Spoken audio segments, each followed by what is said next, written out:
Hi guys, welcome to Brass Bootcamp. Today's the second video in my 4-week intermediate calendar series. All the exercises come from the Arban complete Cornet method. If you want to see all the exercises from the 4-week program, then at the end of the video there'll be a screen. You can just pause it and see the full 4-week exercise program. So let's get into it. Week 2 takes all the concepts from week 1 and just takes them on one level. So I'll go through the exercise relatively quickly. Most of the points I'll be making are the same as last week, so I'll just briefly go through those points, and if there's anything specific to these exercises this week, I'll go over that in more detail. Monday's exercises, we've got exercise 18 and 19.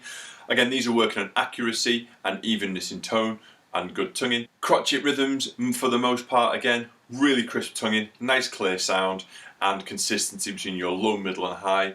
Working on your taut, tart and T-tongue position. Finger and valve coordination is important, but because we're going relatively slowly, it's not the major thing you should be thinking about. So here's a bit of number 18.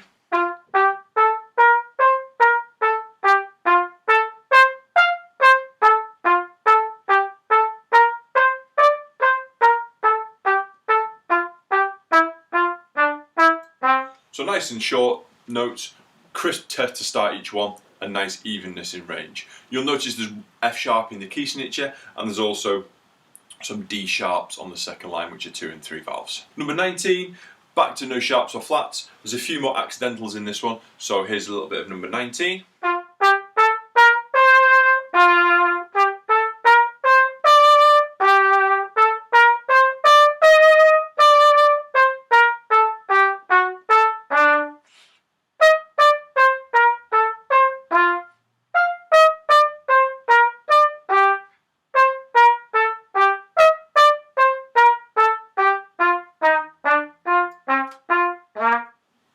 Continue on to the end of the exercise. Just watch out, there's some bigger intervals in this exercise. So going from your ta to your T position, or going from your T to your ta position, make sure the airflow is really nice and smooth, and most of the work is being done with your change in tongue position. That way your pitching and your split notes should be eradicated. Again, with all the other exercises throughout this calendar, use your metronome, set it at a certain speed, make sure your tonguing's syncing up really nicely with your metronome and your fingers are following your tonguing. So Tuesday's exercises, slurs and intervals. These intervals in the second week are moving to wider intervals. So last week we had the interval of a third, now we've got intervals of a 4, so moving up slightly wider intervals.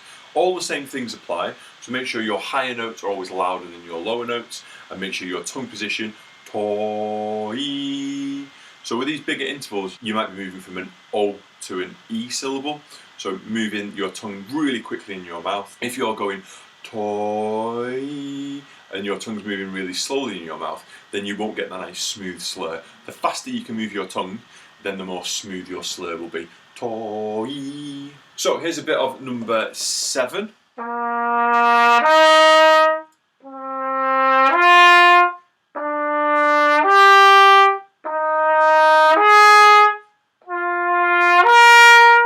And the descending.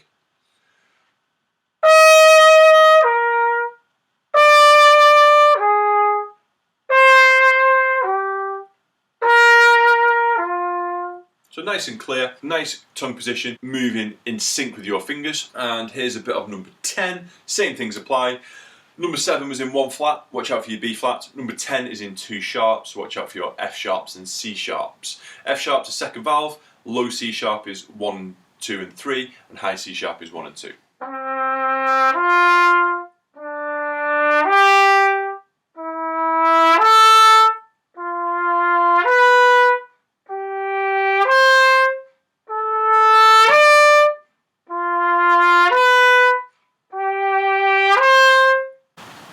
And then a bit of the descending version.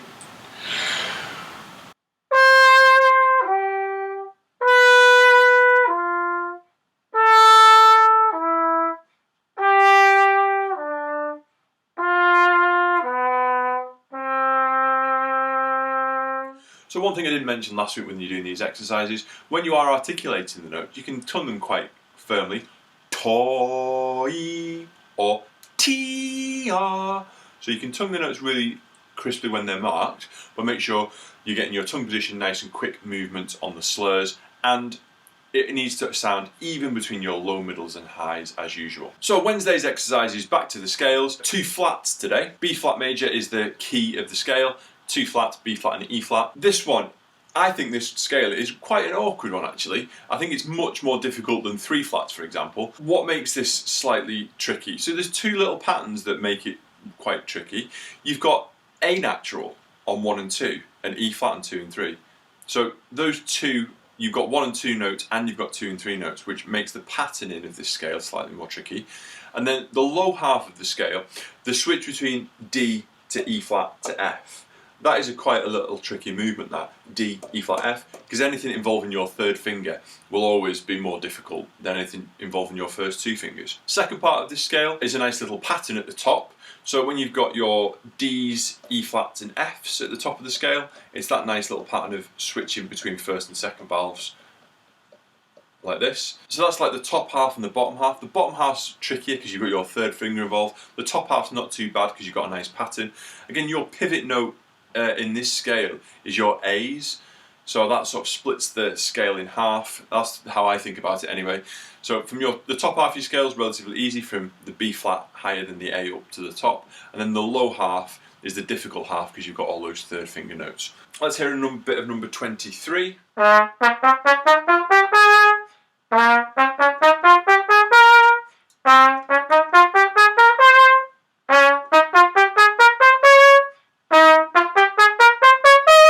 So again, high notes are always louder than the low notes. Really short, crisp tonguing, and make sure your fingers are following your tongue.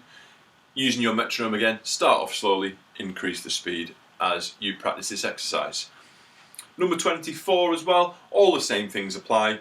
Breathe whenever you need to after the quavers, nice and short and sharp. Think about those valve patterns.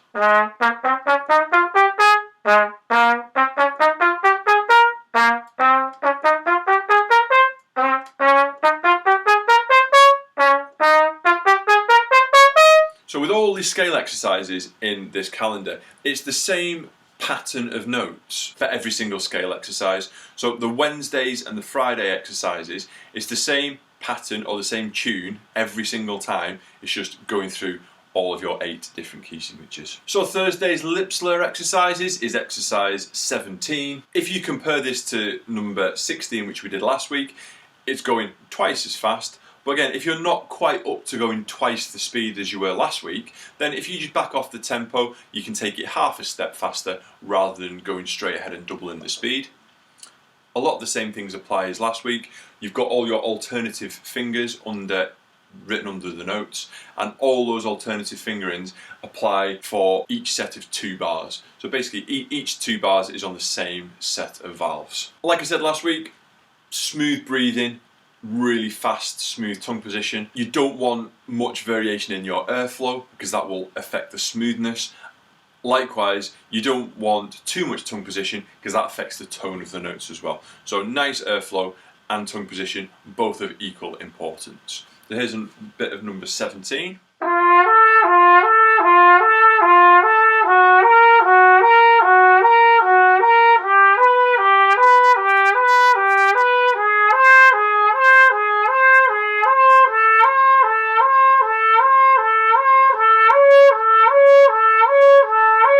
So, because this is a technical exercise, unless you're playing it really fast, there's no way that most of you will get through the whole 4 lines in one breath. So again, if you need to just break it up, add maybe a rest in every now and again just to breathe and make sure you're taking in enough air to go to the next phrase, then that's absolutely fine. So smooth transition between the notes, nice even tone, watch out for all those alternative fingerings, use a metronome, increase your speed whilst maintaining accuracy of notes. So Friday, page 64, we're in 3 flats now, much easier I feel than the 2 flats we did earlier in the week.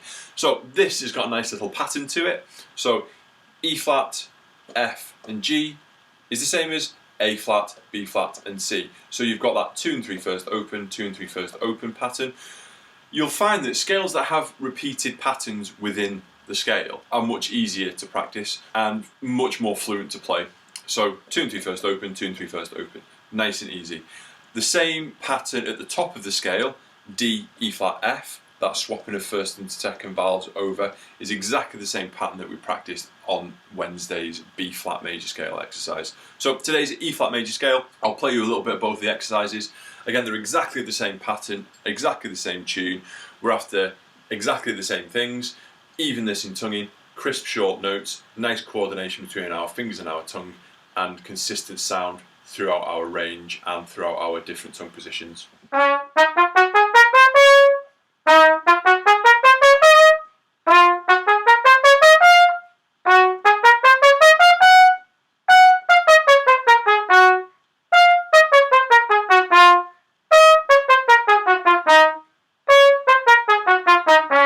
And continue through the rest of the exercise, making sure the higher notes are always louder than the lower notes. Number 30, same pattern as the rest of the exercises earlier in the week.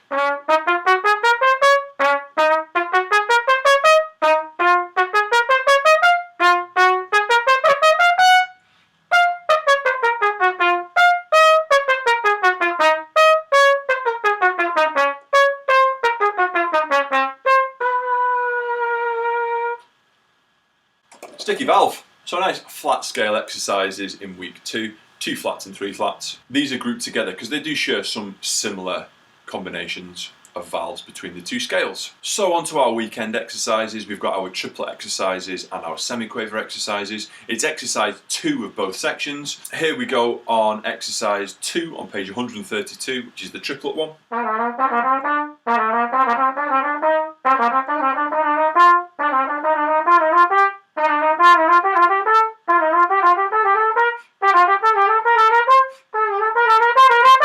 So very similar to the exercise we did last week.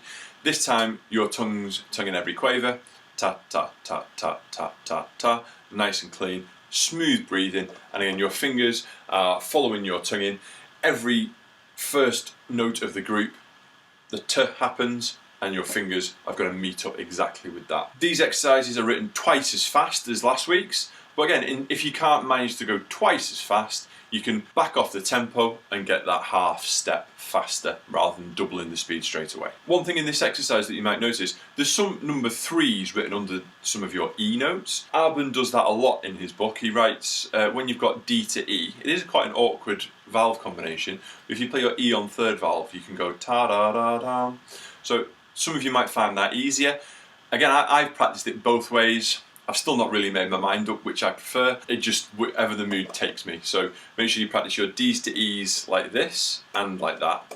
See which one you prefer and stick with that. So moving on to page 137 for our semi-quaver exercises. We've got the same tonguing pattern as last week. Ta-ya, ta-ta, ta-ya, ta-ta, ta-ya, ta-ta. 2 slurred and 2 tongued. We're in 1 flat this time and the pattern has changed. Let's hear a bit of number 2.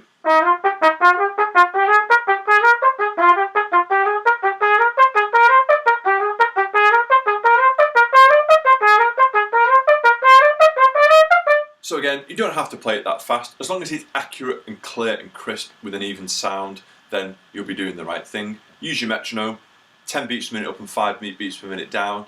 That method works really well for increasing the speed of these things. You'll notice playing that exercise that if you were really happy with your F major scale from week 1, then that pattern of F major scale first and open really comes in handy when you're playing this exercise at the weekend of week 2. So I hope I've gave you some top tips on week 2 of these exercises. I've tried to be slightly brief, but again, just not to repeat myself over and over again. It's about evenness, it's about good coordination, and it's about accuracy. Stay tuned for next week's video going through week 3 and all the idiosyncrasies of the scales and exercises of week 3. I hope you've enjoyed the video, and I'll see you soon.